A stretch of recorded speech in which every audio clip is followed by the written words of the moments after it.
esta persona quiere estudiar, quiere escribir, perdón, y esa necesidad puede transformarse, o sea, puede que eso se quede en un proyecto, pero también puede transformarse en un texto escrito, dirigido a un lector anónimo. ¿Por qué un lector anónimo? ¿Qué me dices? ¿Por qué un lector anónimo? Claro, entonces ahí tenemos una dificultad o una de las características de la escritura, por ejemplo. Usted tiene que escribir para alguien que usted no conoce. En otras palabras, usted debe escribir pensando en el otro. A veces los estudiantes dicen, profesor, ¿por qué me puso 1 en este escrito? Y yo les respondo, es que yo no lo entiendo. Y me dicen, yo sí lo entiendo. Y yo les respondo otra vez, es que el que le necesita que usted lo entienda soy yo, porque yo soy el otro. Uno escribe para el otro, uno no escribe para sí, a menos que sea un diario. En un diario sí puede darse uno ese lujo. Entonces, para un lector anónimo, quien deberá entrar en un proceso de desciframiento en los niveles literal, inferencial, comprensivo e interpretativo o pragmático del mensaje.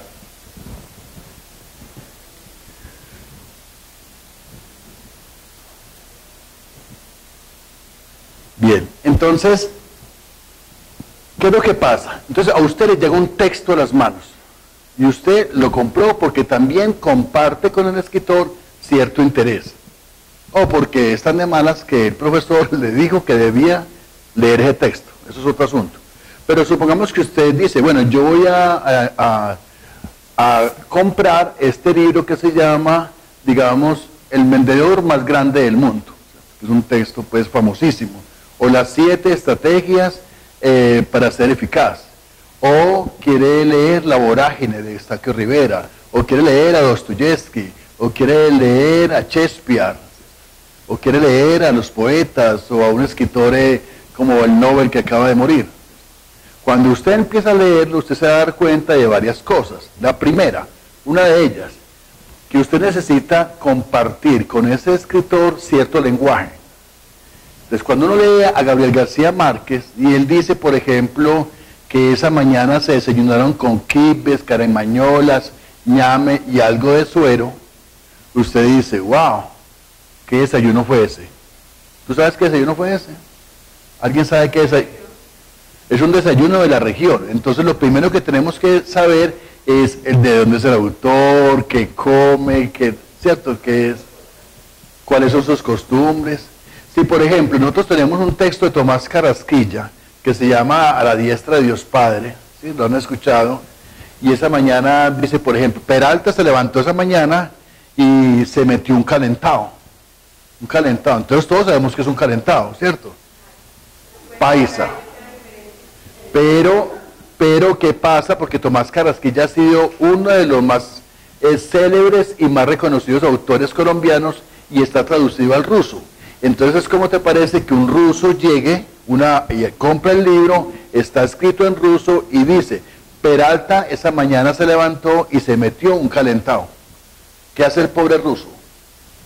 Probablemente el traductor diga en la pie de página, calentado, residuos de la comida anterior consistente en frijoles con arroz, huevo, carne y otros ingredientes totalmente desconocidos para el lector. Entonces, mientras que el ruso, entre comillas, no se meta un calentado, no va a saber lo que es un calentado.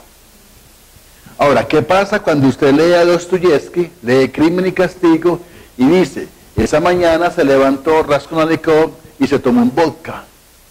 ¿Quién de ustedes en la mañana se levanta y se toma un vodka? Pregúntale a ella. Nadie, ¿cierto? A menos que ustedes estén pues finqueando y parrandeando, pues, pero de resto uno se toma un tintico o un chocolatico. Entonces, ¿qué significa el nivel literal? Lo primero que necesitamos saber acá, lo primero que necesitamos saber es que debemos, entre escritor y lector,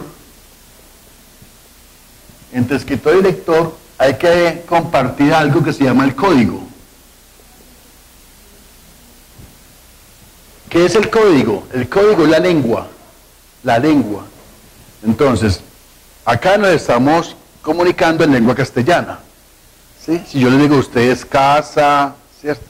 Si les digo perro, estamos en sintonía. Pero, por ejemplo, sí, mi amor, pero te puedes entrar que estoy trabajando. Pero si, por ejemplo, yo le digo a usted esa palabra,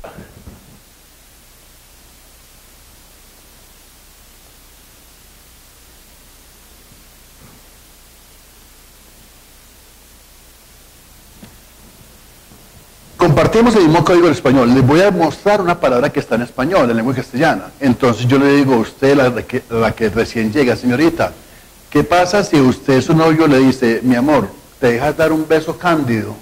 ¿Usted qué piensa? ¿Cómo interpreta usted ese beso? ¿A qué le suena? Pero debe sonar a algo, ¿cierto? Apasionado, muy bien, apasionado. ¿Usted qué dice? ¿Apasionado? ¿Tú también apasionado? ¿O qué te suena a ti? A ella le suena apasionado. Cercano, íntimo, apasionado. Tong tong.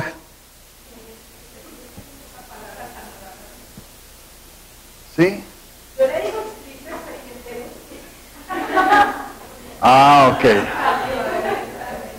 Entonces, lamento informarle a mi querida audiencia que esa pasión solo existe en sus mentes, porque la palabra significa ingenuo, inofensivo, sin ninguna malicia. Entonces la perversión está en vuestras mentes. ¿Sí? Entonces, a una persona que es cándida es aquella persona la típica, el que es el sano del grupo, el que no se pilla los chistes, el que no entiende los chistes, el que todo le parece que es verdad, le dice, mira el Papa, ¿dónde está? Y dice, verdad, ese es el Papa. Pues es ingenuo totalmente, ¿sí? Y pusilánime. Pusilánime. Era una persona pusilánime. ¿Usted cómo se la imagina? Fuerte, engreída, loca, aventurera, habladora, locuaz, conquistadora. Lo primero que se le venga, aventurera, lo primero que le venga a la cabeza. Habladora, arriesgado, muy bien, tú allá. Lo primero que se le venga, habladora. Usted sí es pusilánime, déjeme hablar, sí, algo así. ¿Y tú? No le, nada, neutro. Muy bien, una persona pusilánime es una persona débil de carácter.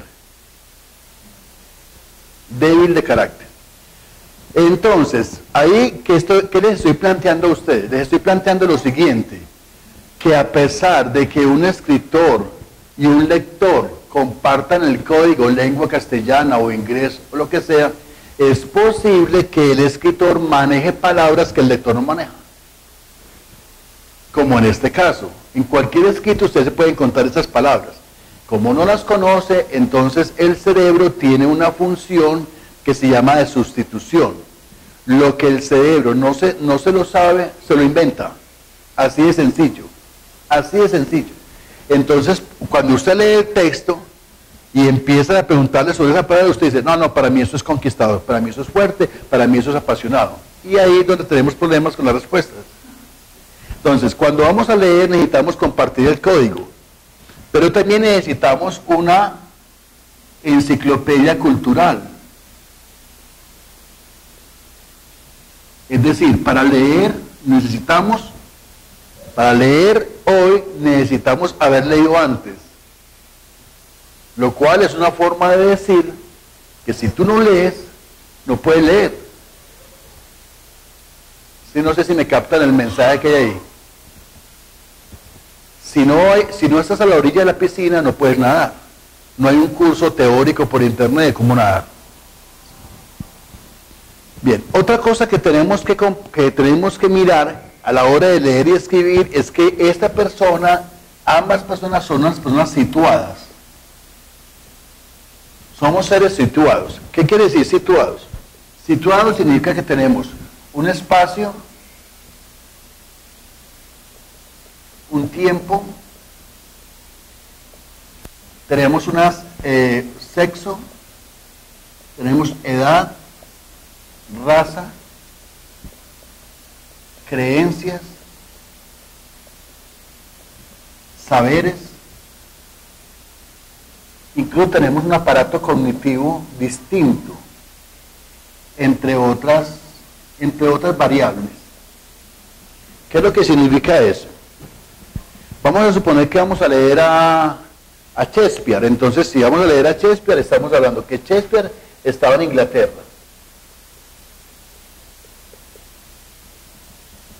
que en el tiempo estamos hablando del siglo XVI, XVII, que era masculino. Bueno, hasta donde yo sé, ¿cierto? Edad, podemos decir que a los 40 años pudo haber escrito muchas de sus obras. Raza blanca, creencias, saberes, aparato cognitivo, ya nos tocaría leerlo. Pero resulta que en este caso, que son ustedes nacieron en Colombia, en el siglo XXI, pues pongámosle siglo XX. Aquí en este momento no tengo ninguna acepción de mi hijo y yo, solamente veo asistentes que son féminas. Una edad promedio, voy a ser generoso, 22 años, blancas.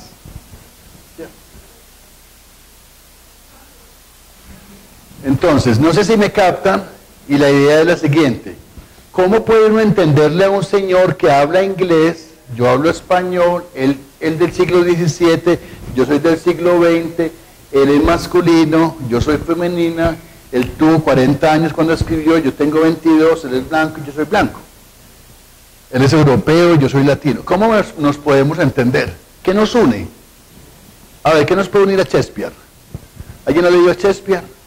Las tragedias, las comedias de Shakespeare, claro que sí. Seguramente conocen a Hamlet, Otelo, ¿cierto? Macbeth. Todas estas obras han sido llevadas al cine, en televisión nos dan con frecuencia. Hay obras de teatro que les recomiendo que visiten al teatro. Aquí donde dicen pizzas, donde ustedes van en pizza, enseguida queda el pequeño teatro. Entonces la próxima vez avancen unos pasos más y no se metan a la pizzería, sino que se metan al teatro, ¿sí? En bien de la humanidad y en bien de sus líneas, ¿cierto? De la dieta.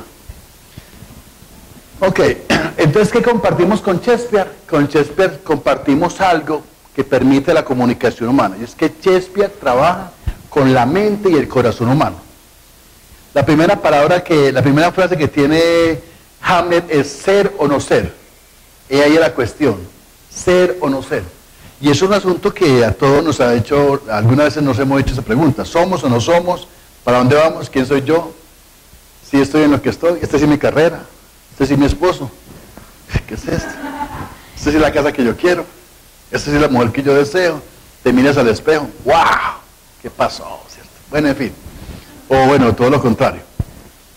El caso es que algo que compartimos con el resto de la humanidad es que tenemos, y la escritura siempre va a versar sobre estos asuntos, que son, por ejemplo, el poder, el dinero, el amor, el odio, todo ese asunto que son parte de la humanidad, siempre va a estar constantes en la humanidad. Muy bien, ¿preguntas hasta ahí? Entonces, cuando vamos a leer tenemos que vencer estas dificultades. Entonces, la primera es literal. Literal es que dominamos el código, sabemos qué significa la palabra, qué es inferencial. Entonces, vamos a suponer que yo les digo esta frase y ustedes me van a hacer inferencias. ¿Qué es inferir? Inferir es obtener nueva información con información ya conocida. Entonces, esta mañana se me ha asignado dar un curso en Escolme de capacitación en Saber Pro en lengua castellana. Me he tenido que traer a mi hijo menor porque mi esposa hoy domingo tuvo que ir a trabajar. Inferencias. Con esa información que les acabo de dar, por favor me pueden dar 2 o 3 inferencias. Hay que tener buena memoria. Repito. No hay información que yo no haya dicho. Eso sería una inferencia. Primera inferencia, él es único hijo. ¿Por qué? Yo dije hijo menor. Ah, correcto. Segunda inferencia, mi esposa trabaja todos los domingos. ¿Por qué no? Ah, hoy tuve que trabajar. Tercera inferencia, ¿quién cuida al niño? ¿Por qué sabe eso?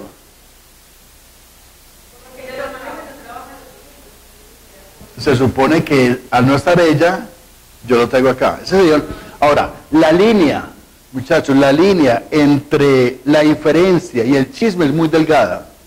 Tienen que tener cuidado con eso, es muy delgada la diferencia, ¿cierto? Y entonces usted podría decir, no, pues, pero usted es tan amarrado que ni siquiera le tiene señora al servicio a la señora para que le cuide al niño, ¿cierto? Pues usted es muy codo. Entonces ya empieza como un asunto que no es. Entonces, cuando estamos haciendo inferencia, tenemos que estar pegaditos al texto, pegaditos, no nos podemos despegar de ahí.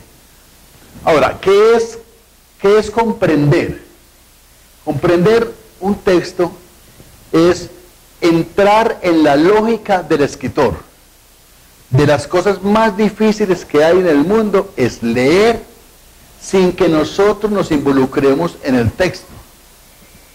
Piense, por ejemplo, en un libro o en un texto que hable sobre el aborto. ¿Quiénes están a favor del aborto? Alcen la mano quienes están a favor del aborto. Todas están en contra. Tenemos 6 mujeres en contra del aborto, 7 mujeres, supongo, en contra del aborto. Pero ¿qué pasa si usted, el profesor de mercadeo, el que sea, le pone un texto que diga ¿por qué tenemos que luchar por implantar el aborto en Colombia? Y ese texto es para el examen final, usted lo tiene que leer y tiene que exponerlo. ¿Usted se imagina cuáles dificultades y cuántas dificultades va a tener usted a leer un texto que sostiene algo con los cuales usted no está de acuerdo? Y entonces, ¿qué vamos a hacer? ¿Perdemos el examen? ¿O nos torcemos? ¿Qué habría que hacer? Para nada, para nada. El profesor le va a poner el siguiente trabajo. Me hace el favor, lee el texto y me hace un resumen de lo que dice el texto. Que no es otra cosa que ¿qué? No es aceptarlo necesariamente. ¿Y qué es cumplir? ¿Qué es hacer un resumen? Entonces, es decir, el autor plantea que se debe defender la implantación del texto, establecer y rastrear cuáles son los argumentos que él exhibe y que él sostiene, y decir, mire, él dice, primero, que el aborto debe ser implantado en Colombia para toda ocasión, no únicamente para los 3 casos que existen ahorita, sino para toda ocasión. ¿Por qué? Primero, porque toda mujer tiene derecho a elegir sobre sí misma. Segundo, porque países más civilizados y más adelantados lo han aprobado. Tercero, porque en eso está involucrado normalmente en la negación un asunto católico, un asunto religioso que no tendría que ver con la legalidad del asunto. Él exhibe esos 3. Usted exhibe al profesor, esta es la tesis y estos son los argumentos. Y el profesor le dice, ahora sí, usted está de acuerdo, y usted dice, para nada, no estoy de acuerdo con ninguno de los 3. Ahí sí usted sienta su posición. Pero el mandado entre comillas, que a usted le mandaron a hacer, era que leyera el texto y dijera el Señor qué decía y en qué se argumentaba. Vamos a ver si es verdad, si me entendieron. Miren, por ejemplo, esta frase.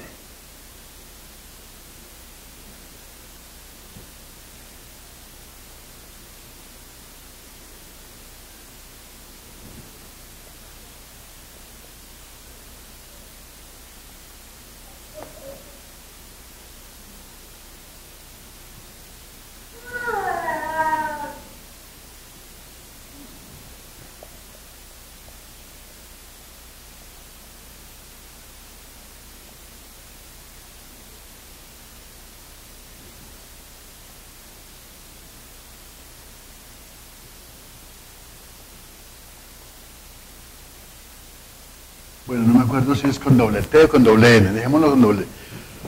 Dice, el amante es el que da las batallas. El amado, en cambio, pobrecito, solo es un ser imaginario. Piedad Bonet, una poetisa antioqueña. Quiero que lo miren un momentico lo reflexionen y luego me digan para ustedes qué significa esa frase.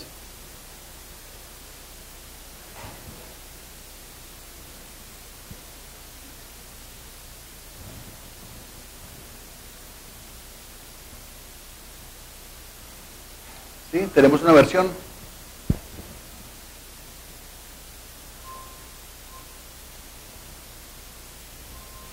Papi, no hagas bulla, mi amor. No hagas bulla. Bájale un poquito, mi amor. Por favor.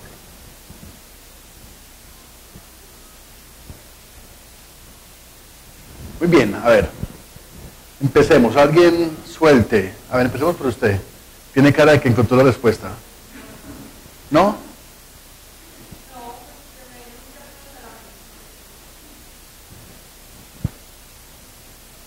Dime.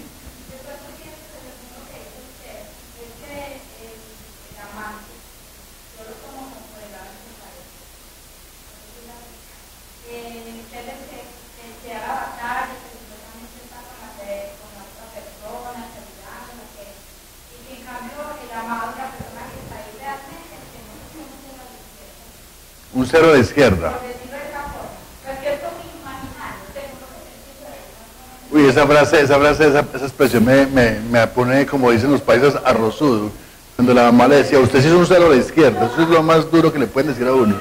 Pero bueno, sí, acá. ¿Alguien más? Entonces tú dices que es una relación de pareja donde hay una persona que ha...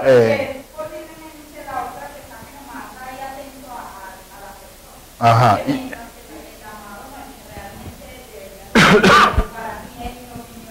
Ajá, es un cero a la izquierda. Ah. El amado es el que debe estar más activo. Ah, bueno. A ver, no he escuchado tu voz.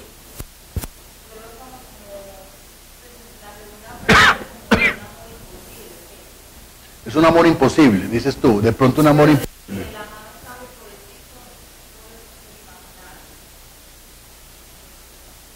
Entonces, el que sea imaginario para ti significa que es un amor imposible. Por eso.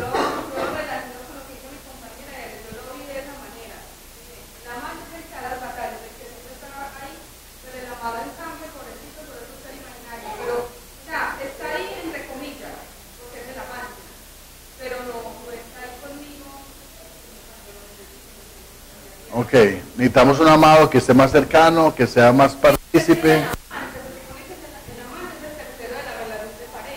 Ah, el amante, vos está hablando de un triángulo. Es que esto es lo que usted quería decir, pero como pena, pues, como, ¿cierto?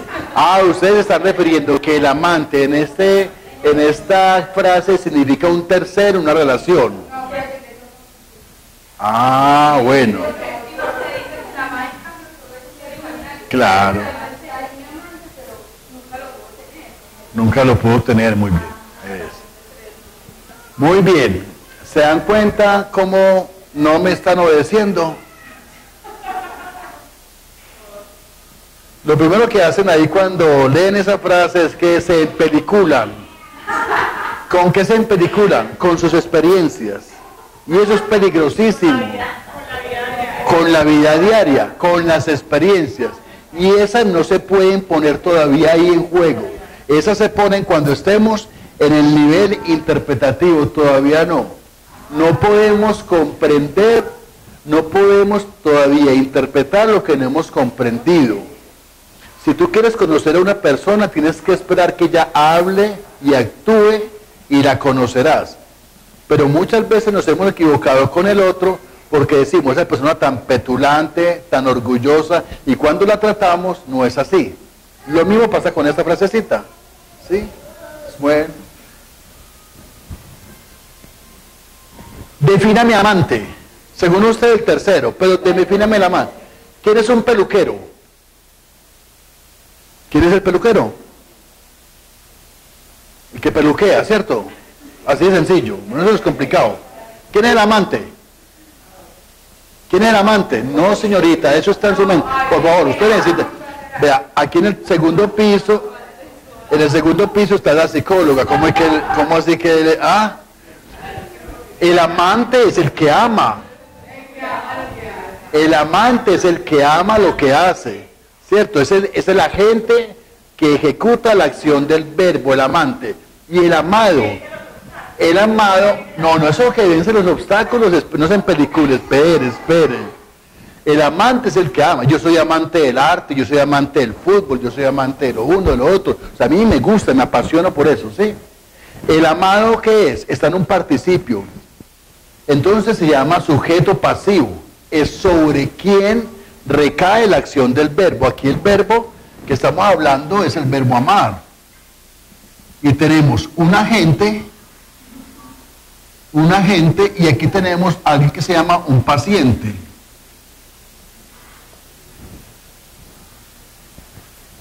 Cuando uno se baña, ¿quién se baña? Yo me bañé, ¿quién se bañó? Es cierto, yo. Sí, el agua es la gente, yo soy el paciente, sobre mí cae el agua. Por eso se llama un pronombre reflexivo. O sea, la acción se devuelve sobre mí. Entonces, tenemos un agente que ama y otro que es amado. Bien, ahora sí. La autora propone unos términos, y es que dice, es el que da las batallas. Entonces utiliza una palabra que es propia de la guerra. En las guerras se dan las batallas. Entonces está asemejando el amor como una lucha entre dos bandos, ¿sí? Y entonces en esa lucha está diciendo, el que ama, claro, es el que está luchando. ¿Por qué? No por el otro, está luchando por la relación. Entonces ustedes van a encontrar que el amante es el que está pendiente del cumpleaños, el que está pendiente de la llamadita, el que un día dice, mira, mi amor, mírate, ese iPhone 5, yo te lo obsequio. ¿Y qué hace el amado? Oh, gracias. Oh, gracias, ¿cierto? Y se deja querer con el iPhone, ¿cierto? Cuando uno estaba más noviecito, así más jovencito, pues lo que más le dolía a uno era llevarle unos chicles, unas chocolatinas a su novia, y uno esperando pues ese momento de compartir, la guardaba y se la comía con otro, ¿cierto? Entonces ahí es el amado, un amado que recibe pero que no da. Hasta ahí vamos bien. Pero aquí hay un asunto, una pregunta que me llama la atención, una pregunta que yo quiero que ustedes me resuelvan. ¿Por qué es pobrecito? Y yo le voy a colocar el siguiente planteamiento. Cuando alguno de ustedes, cuando usted bota la baba por un tipo que no la voltea a ver, cuando usted bota la baba así, sus amigas, ¿qué le dicen? Pobrecita. Usted no ve que ese muchacho no la voltea a ver, le es indiferente, usted es que es boba, pobrecita. Pero ¿quién es pobrecito acá en esta frase? ¿El amante o el amado? El amado. ¿Por qué? No entiendo. Si normalmente el amante es el pobrecito, ¿por qué en este caso el amado es el pobrecito según la poeta?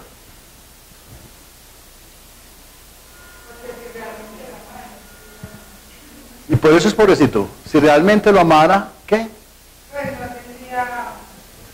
Si realmente lo amara, no tendría amante y por eso es pobrecito y no entendí. No entendí esa propuesta.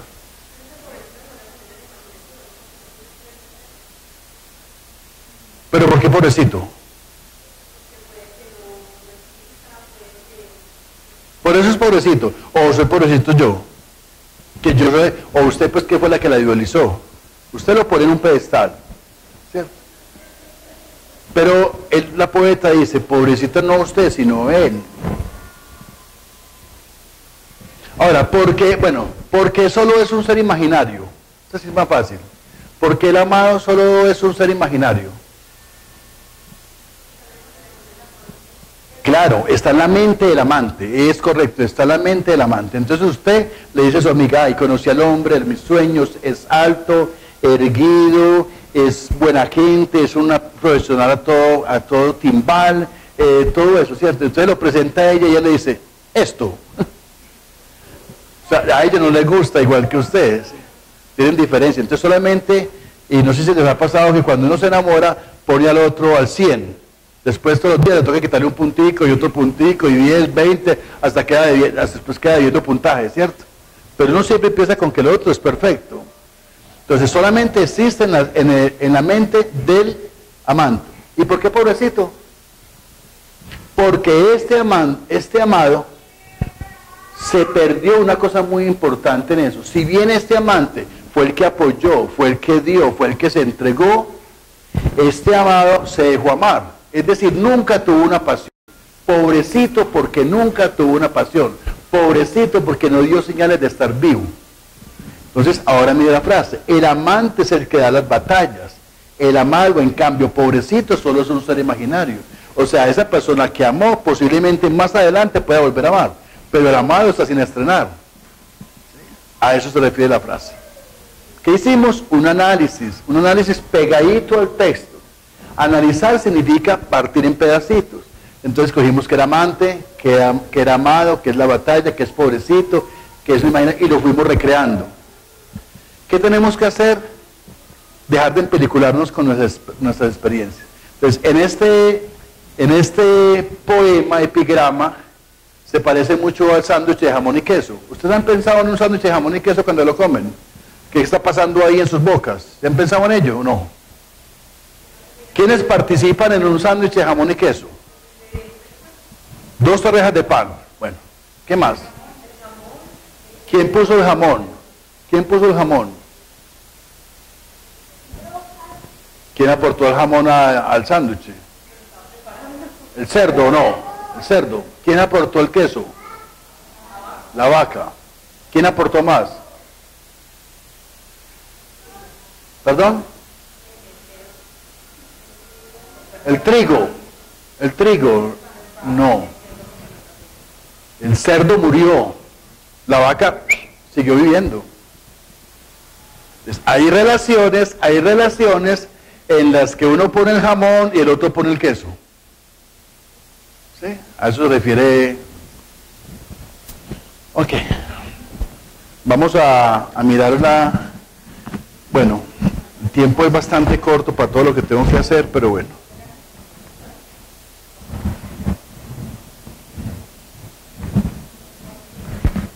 Hay un asunto que nos ayuda mucho a entender los textos, y es un asunto que se llama las analogías. ¿Conocen las analogías? ¿Sí? Les voy a repartir estas hojitas, los pueden hacer en pareja. Vamos a hacerlas todos en conjunto. Trabajen en parejas. Bueno, usted lo de hoy está solita, usted acá, y usted puede trabajar ustedes. Vamos a hacerlas todos en conjunto. Una analogía, ¿sí lo pueden ver acá? Una analogía es una relación que se establece entre 4 elementos. ¿Sí? Como diría el profesor de matemáticas, no sé si ustedes recuerdan esta relación, A es a B, como C es a D. ¿Sí recuerdan esa relación? En el lenguaje también se puede dar ese tipo de relación. Yo puedo decir, por ejemplo, no sé si sea correcto, ya me corregirán los de sistemas, pero yo puedo decir que el disco duro es al PC como el cerebro es al ser humano.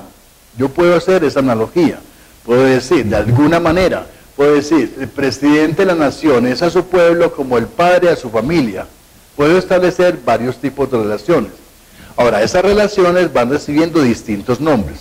Vamos a observar la primera. La primera dice, siempre va a haber en las analogías una primera relación que es la que yo tengo que establecer. En este caso dice, celular es a comunicación. Y me da 4 opciones, que son, anzuelo es a pez, invierno es abrigo, juego a portería, espectáculo a asientos. Ustedes me dirán, ¿cuál creen ustedes, cuál se parece más de celular a comunicación? Entonces, en esta primera les voy a ayudar. ¿Para qué sirve un celular? Para comunicarse. ¿Para qué sirve un anzuelo? Para atrapar el pez. Tenemos entonces que la correcta sería celular esa comunicación, como anzuelo esa pez. Y que el tipo de relación que existe, que está ahí para que lo escriban, se llama una relación de propósito. Aquí tengo una hojita más. Relación de propósito. Vamos a ver la segunda. La segunda dice, carrera es a fatiga. Y luego me da las opciones para que yo escoja cualquiera de estas 4. Pistas atleta, hormiga insecto, lectura a cultura, caminando a corriendo. En su opinión, ¿cuál es la correcta? Lectura a cultura, ¿por qué?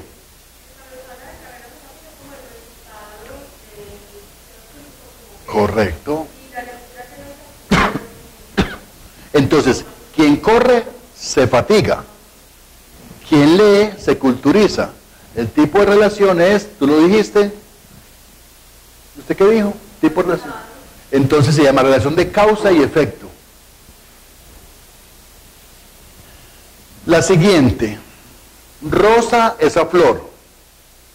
Esa sería la referente. Las opciones, rosa esa flor como árbol, la raíz, teléfono, aparato, lápiz, libro, sala, casa.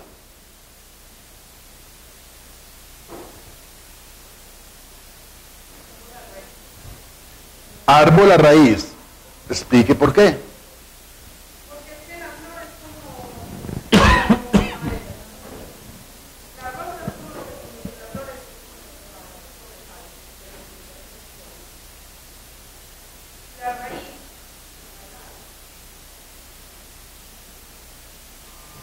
Tú dirías, por ejemplo, que la rosa es un tipo de flor.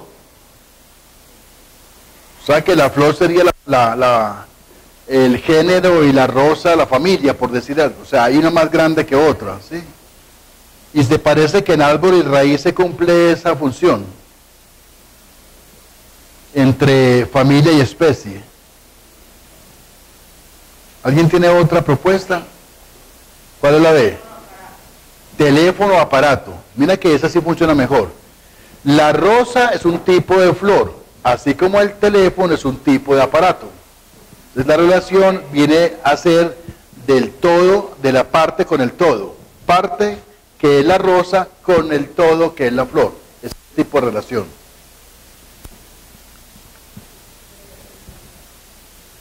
Continuamos. La próxima dice, puntapié es a balompié. Puntapié es patada, ¿cierto? Balompié es fútbol. Entonces, puntapié es a balompié. Como romper a pedazos. Fuma a pipa.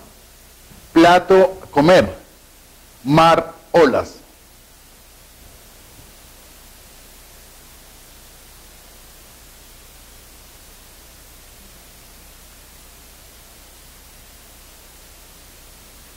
Entonces, el puntapié es una acción, ¿cierto? Es una acción. Patear es una acción. Por lo tanto, en las opciones A, B, C o D, el que esté a la izquierda debe ser una acción. Entonces, romper puede ser. Plato no puede ser. Mar no puede ser. Entonces nos queda entre A y B. Luego, la segunda es un sustantivo. Pedazos es un sustantivo, pero está en plural. Entonces, la correcta por eliminación es fumar a pipa. Entonces, el puntapié se da en el fútbol como se fuma en la pipa, ¿cierto? Sería una relación también de propósito. Muy bien, señoritas. Volteamos la hoja. Este es súper fácil, pues. Pan es a hornear como sal a sabor, vino a servir, clase, aula, filete, asar. Hablando de filetes, hace apetito, ¿cierto? ¿Alguna propuesta?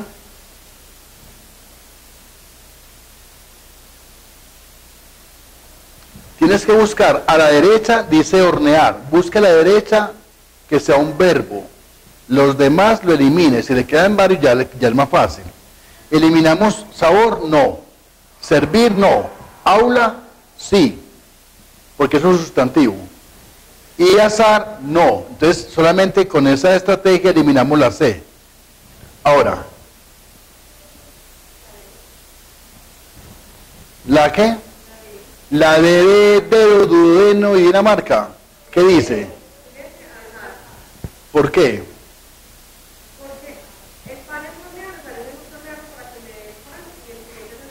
El pan sirve para hornear, o el pan, su propósito es para hornear, y el filete es para asar.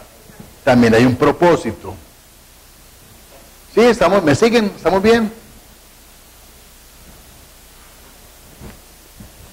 La próxima, casa es hogar, como lodo sucio, invierno lluvia, enorme gigante, rojo color.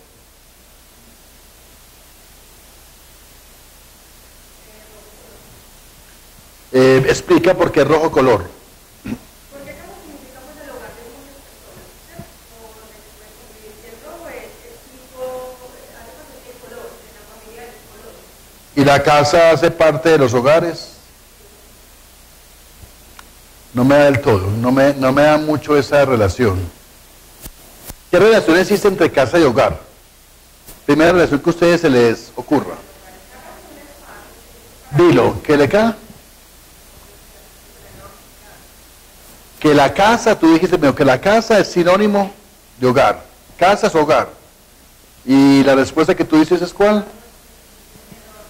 Enorme, gigante, son sinónimos. Entonces, en este caso, la relación se llama de sinonimia. Sinonimia. De sinónimos, sinonimia. La próxima, espero que sepan todas las opciones. Insulto es elogio, como corroborar, afirmar, oprobio, ofensa, casa, corredor, irrisorio, sobrio. ¿Tenemos problemas ahí? ¿Cierto que tenemos problemas? No conocemos algunas palabras. Bueno, les presento unas palabras, unas amigas. Oprobio es una...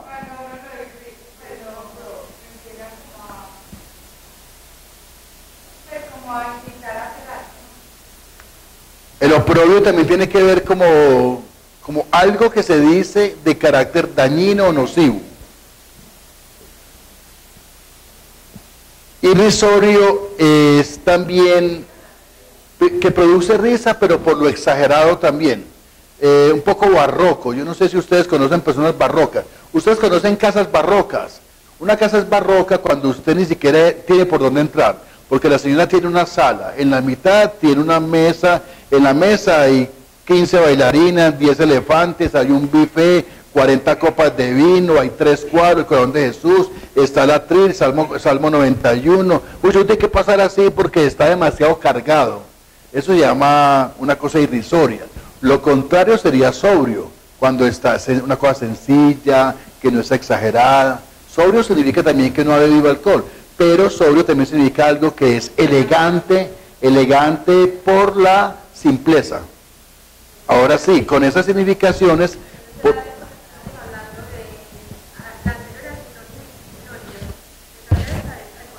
Antonimia, este muy bien, este es de antonimia. No es de Antonio, sino de antonimia. Entonces, la respuesta sería, insulto es elogio, como irrisorio es asobrio. Es exagerado, causa risa o causa cierto desencanto.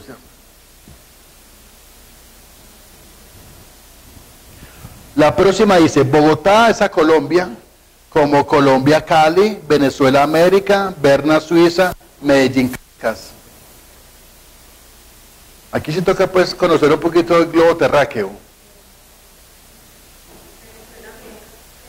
Venezuela, ¿qué? América. ¿Y tú qué dices? ¿Por qué Berna, Suiza?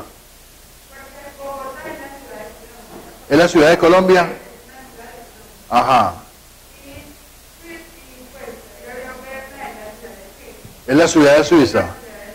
¿Es la capital? No, no es la capital. Berna. Así le dicen en el Chocó los Bernardo. Berna, Bogotá es la capital de Colombia, así como Berna es la capital de Suiza. La relación se llama el lugar. Lugar. Bueno, aquí aprendemos un poquito de geografía también. Próxima. Calor es a caliente. ¿Cómo? Climas a tiempo, longitudes a largo, invierno es a nieve, favor es a generoso.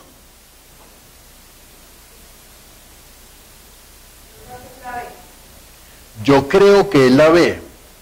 ¿Cuál es la B? Y podría ser tan gentil de explicarnos.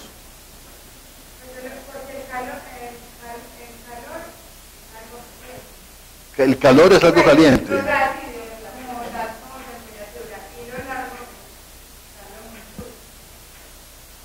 Está muy bien razonado, muy mal explicado, ¿cierto? Pero muy bien razonado. Sí, a veces tenemos tendencias aquí, problemas acá. Aquí está bien, pero aquí tenemos problemas. El calor es caliente. El calor es un grado, es un grado de caliente. Mucho calor, poco calor. Apaga eso. Poco calor, mucho calor. Mientras que el largo es un tipo de longitud.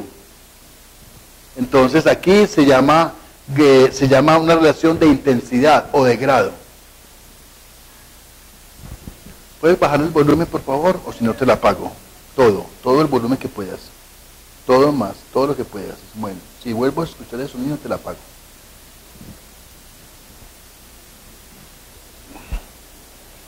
Por último dice, primavera es a verano, como semana es a mes, baile, movimiento, sábado, viernes, miércoles, jueves.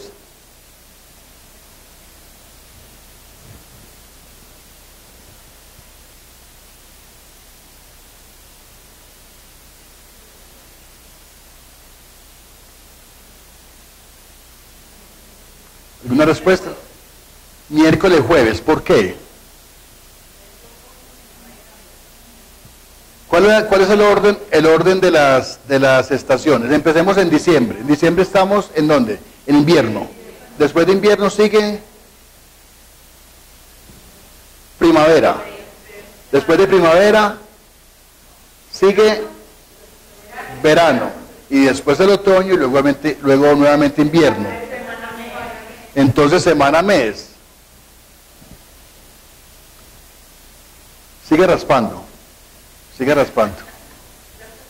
Magnífica concursante, sigue raspando. Esa no es. La que primero dijeron, esa sí era. No sé por qué se arrepintieron. Claro, después de la primavera sigue el verano. Después del miércoles sigue el jueves. Tipo de relación, sucesión.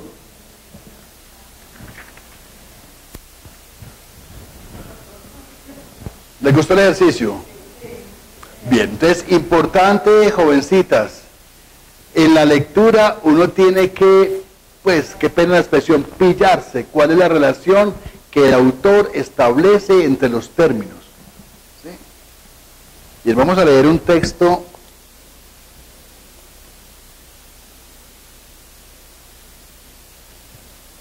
de Héctor Abad Faciolince.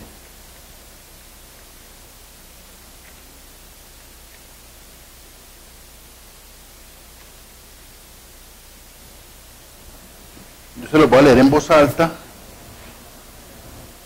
y luego les voy a pasar, yo no sé si me alcanza o si no me prestan uno, es que veo como muy poquitos.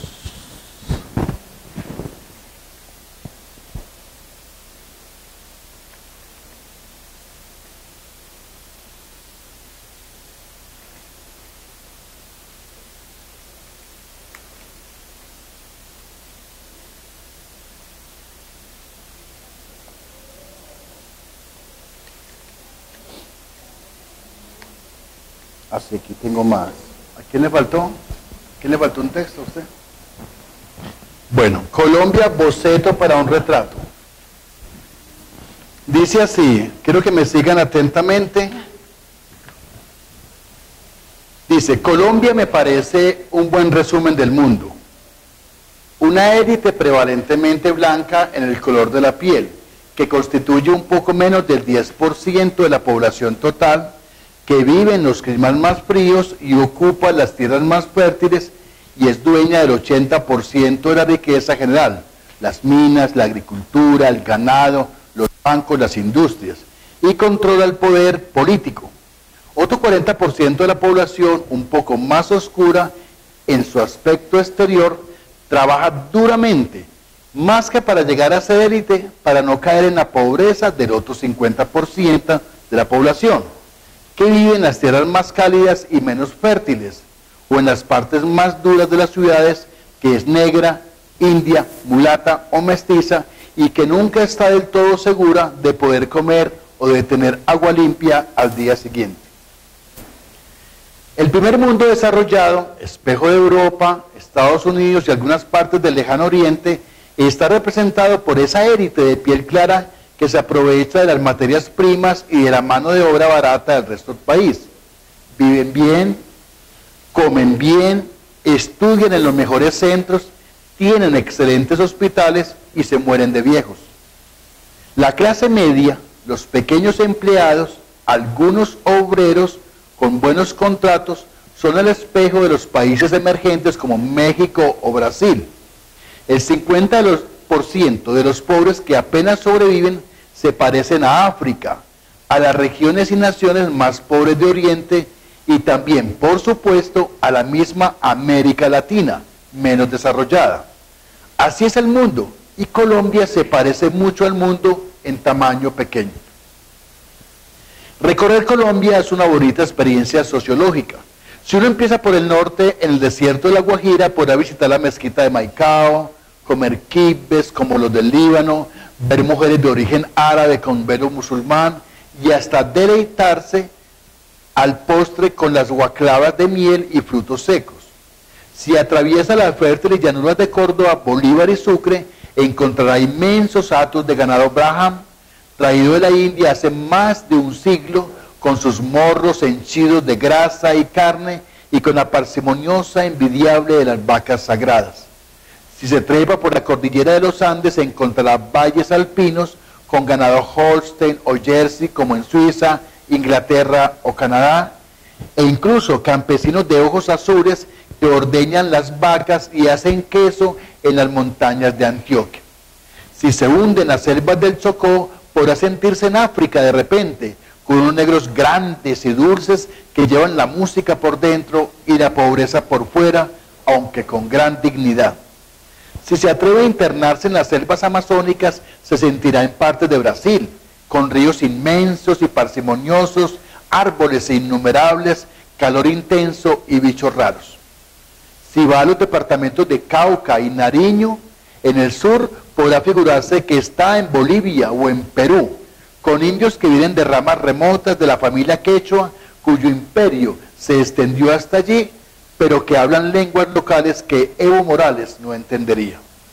Y en este viaje imaginario encontrará también, por supuesto, aquello que se considera más típicamente colombiano: plátanos y yuca en tierra caliente, cafetales y pájaros en tierra templada, campos petroleros y minas de oro y carbón explotadas en general por inmensas transnacionales europeas o norteamericanas, plantaciones de mata de coca con mafiosos que matan por defender las rutas de su cocaína, guerrilleros salvajes que secuestran y extorsionan, paramilitares sanguinarios como nazis, un ejército que no pocas veces comete crímenes tan horrendos como los de los grupos ilegales, y un Estado que según se acerque o se aleje de las grandes capitales es capaz de controlar o no el territorio de la nación. ¿Qué nos falta en esta rápida descripción geográfica del país? Dos largas costas, la del Mar Caribe y la del Océano Pacífico, entre delfines y playas coralinas hasta tibias bahías escogidas por las ballenas que van y vienen de los polos para hacer ahí, en el centro de su recorrido, esos ruidosos y salvajes apareamientos que los humanos llaman el amor. Algún puerto industrial como Barranquilla, donde judíos y árabes conviven y compiten por el comercio. Una ciudad de belleza legendaria, Cartagena de Indias, en donde el centro se parece a Andalucía y la periferia a Bangladesh. Y por último, el puerto más feo de todo el Océano Pacífico, Buenaventura, en donde la aventura está siempre al borde de convertirse en desventura. Colombia es también, como el mundo, un país de ciudades en el que la mayoría de la gente vive en humeantes conglomerados urbanos acromegálicos y no en el campo.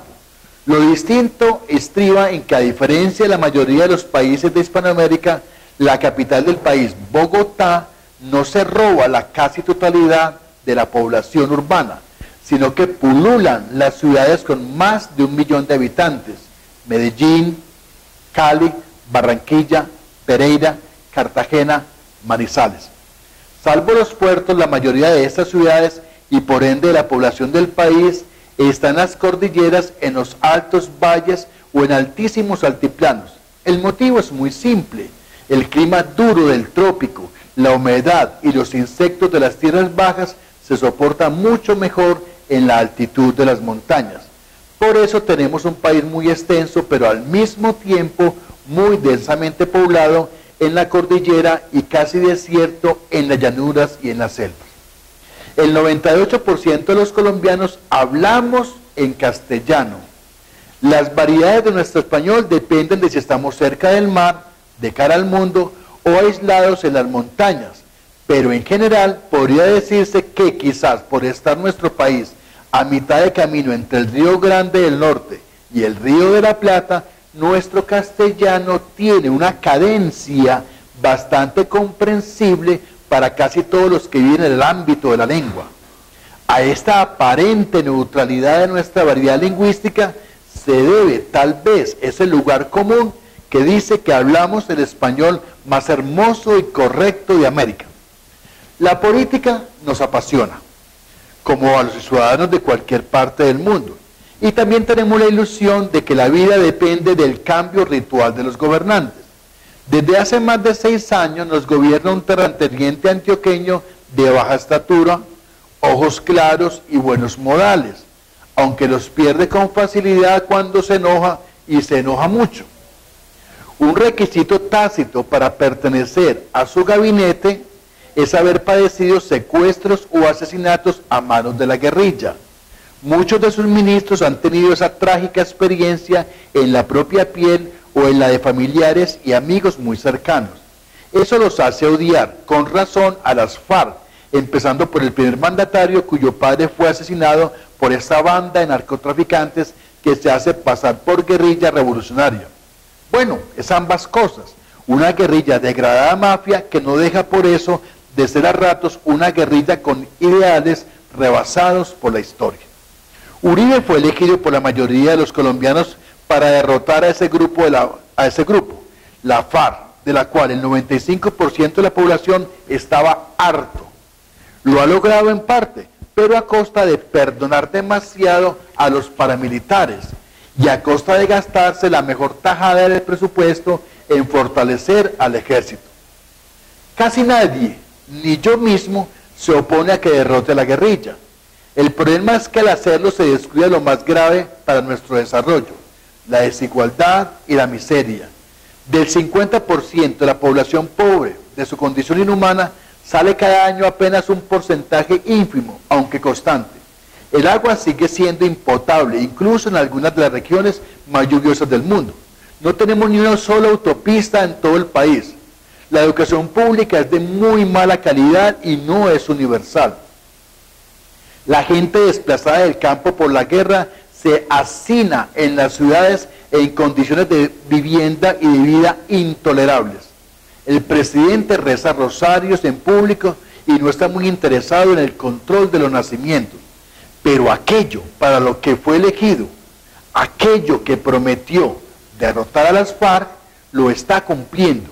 Y por eso la mayor parte de la población lo apoya todavía con un fervor religioso.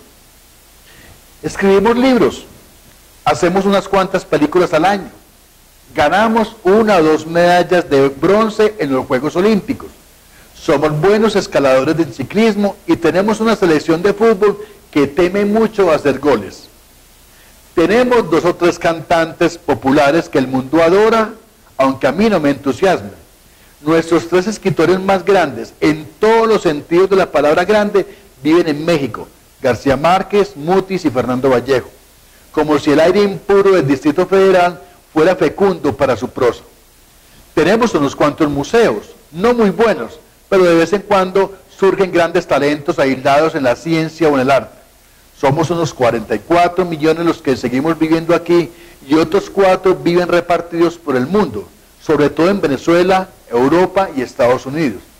El país es muy verde y su naturaleza no es nada pobre. Medellín, la ciudad en la que vivo, no es la peor de América Latina, ni tampoco la más violenta. Por mucho que hemos preguntado alguna vez, ¿cuáles fueron las primeras palabras que dijo el hombre? Las respuestas a esta adivinanza son tan variadas como las filosofías y los temperamentos. Aunque los lingüistas todavía discuten esta opinión, casi todos creen que las primeras expresiones orales de nuestra especie estaban más cerca del grito que del discurso. Si el hombre comenzó con el lenguaje comenzó con una interjección. Esta exclamación original fue de asombro, terror, deseo, alegría. Cualquiera que haya sido su índole, con ella el hombre descubrió algo no menos decisivo que el sexo, el trabajo, la muerte: un interlocutor. La primera exclamación fue un reconocimiento. El hombre habló porque a su lado había otro hombre. Empezó a ser hombre por ese reconocimiento del hombre que le oía y que al oírle le comprendió y le respondió. El hombre empezó a ser hombre por ese reconocimiento del otro. Nos fundó una exclamación, pero una exclamación compartida. Pregunta, eso es de Octavio Paz. Pregunta, número 1. ¿La explicación sobre el origen del lenguaje ofrecida por el texto podría enmarcarse dentro de una teoría de tipo A, psicológico, B, religioso, C, social, D, filosófico, E, ético? ¿Cuál es la correcta? Tú dices que C, social. Correcto, la respuesta es la C, social. 2. En la lectura índole puede sustituirse por A, calidad, B, intención, C, voluntad, D, carácter, E, propósito. Intención, la B, intención. O sea que yo tengo la índole de invitarte a salir.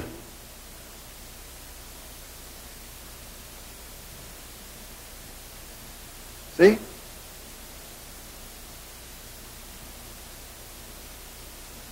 Necesito otra propuesta. Propósito. Esa es. La D, carácter. Índole es carácter.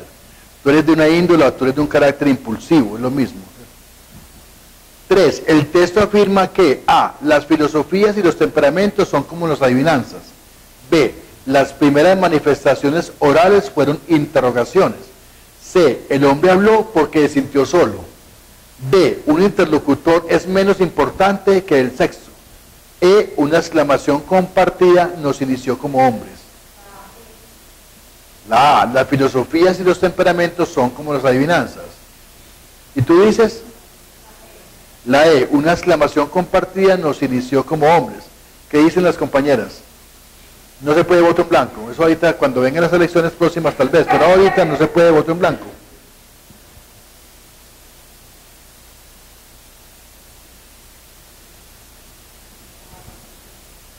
La A va ganando la A, 2-1.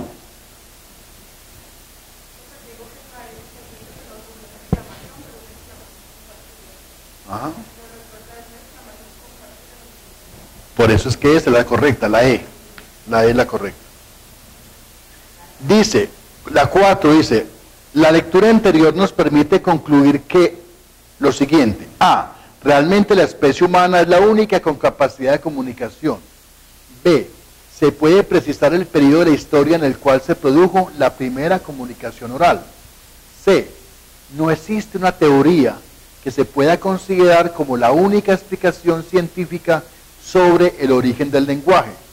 D, los lingüistas se enfrascan en discusiones improcedentes. O E, las primeras exclamaciones del hombre fueron producidas por sus contactos con la naturaleza.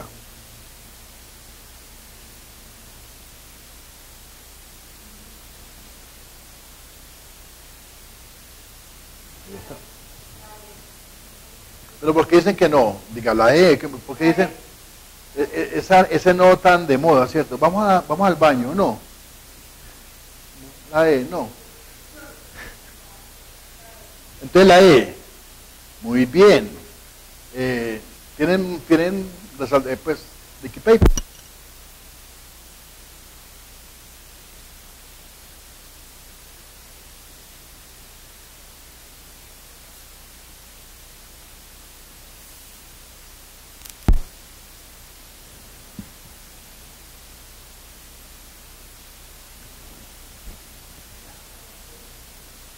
Entonces, la E no.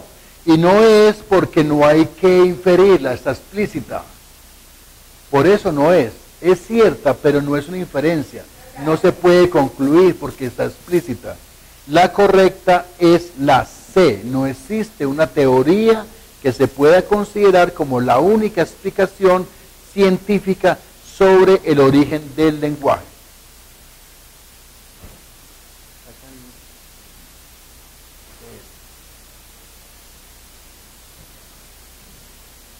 Vamos a leer la número 2, el texto número 2.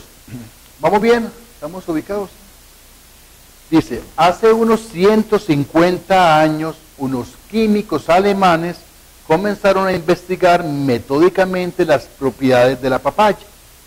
La creciente industria farmacéutica había puesto sus ojos codiciosos en esa leche blanca que brota en grandes cantidades al rasguñar la cáscara de la fruta medio verde.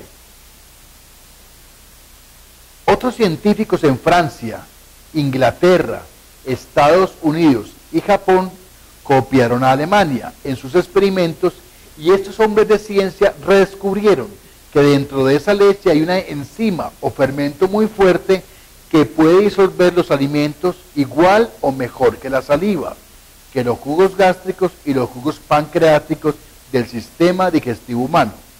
Al aplicar el látex recién extraído sobre un poco de sangre, la disuelve como por encanto. Mezclado con leche tibia, la coagula instantáneamente. En pocas horas, ablanda y desintegra la carne o cualquier otro tejido y también corroe el metal. Es así como el látex del papayo, sangrado de las frutas medio verdes, se convirtió en un gran negocio industrial y farmacéutico.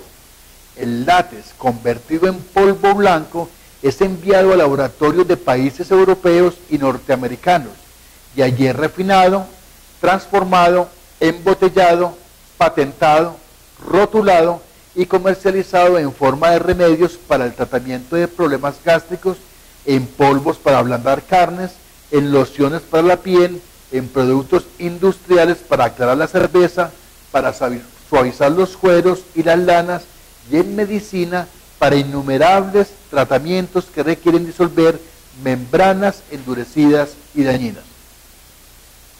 Vienen las preguntas. Primero, el mejor título para el texto anterior sería A.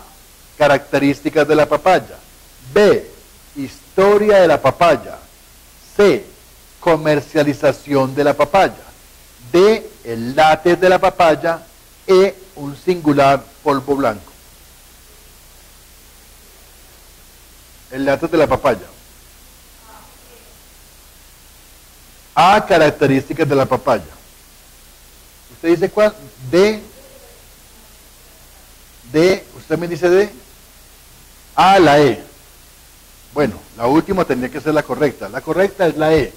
Un singular polvo blanco. Porque es que un título tiene unas características singulares. O sea, aquí lo que se habla es no tanto del látex, sino de lo que se convierte, que son un polvo.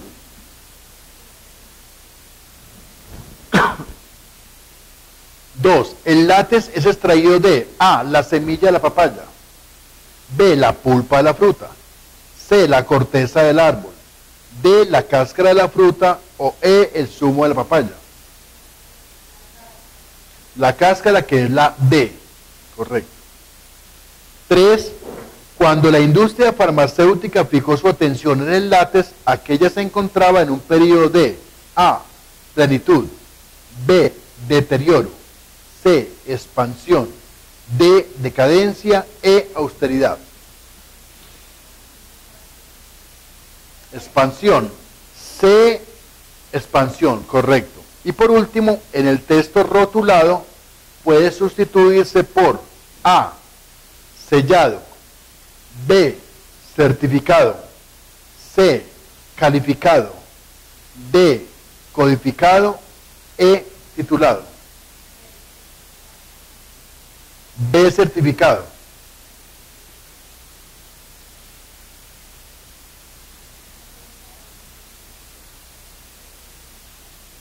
Certificado.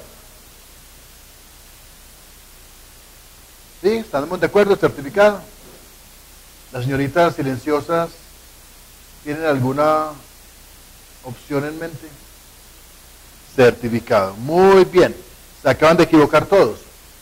La respuesta correcta es titulado. Título. Uno rotula algo cuando le pone un título. Eso es rotular, marcar, ponerle un título. Bien, no, lo otro es de complementación. Toca, por favor, que de las palabras que hay ahí, escriban en la raya las que ustedes crean correctas. Al final están los conectores.